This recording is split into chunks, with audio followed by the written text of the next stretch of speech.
SMG Word Daily with Father Jason. We are on day 5. Ang Diyos na walang masilungan, nanirahan sa gitna ng ating karukhaan. Ang lalim ng ebanghelyo natin sa araw na ito mula sa ika-4 na kabanata ni San Mateo. Kahuhuli lang kay Juan Bautista, si Jesus naman ay umalis sa Nazaret at nanirahan na sa Capernaum sa Galilea. Laging magkadugtong ang kwento ng magpinsan. Nakulong ang isa, pinalayas ng mga kababayan niya yung isa. Parang sinasabi sa atin na hindi na nanatili ang sanggol sa sabsaban. Ito'y lumaki sa Nazaret, lumikas patungong Galilea at doon siya nanirahan at naglingkod. Parang ganito din ang buhay natin.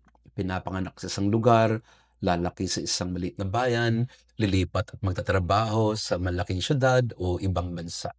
Ang buhay natin ay isang walang tigil na paglalakbay sa pisikal man o espiritual na kahulugan. Ang Galilea ay parang ordinaryong buhay din natin.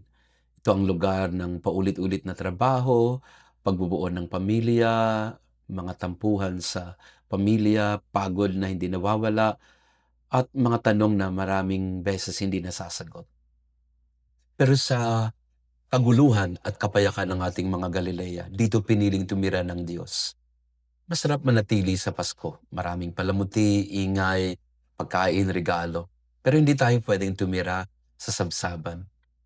Lilipas ang Pasko, ililigpit ang parol, itatago ang Christmas tree, babalik tayo sa ordinaryo. At dito tayo tunay na naninirahan. At dito din nanirahan ang salita.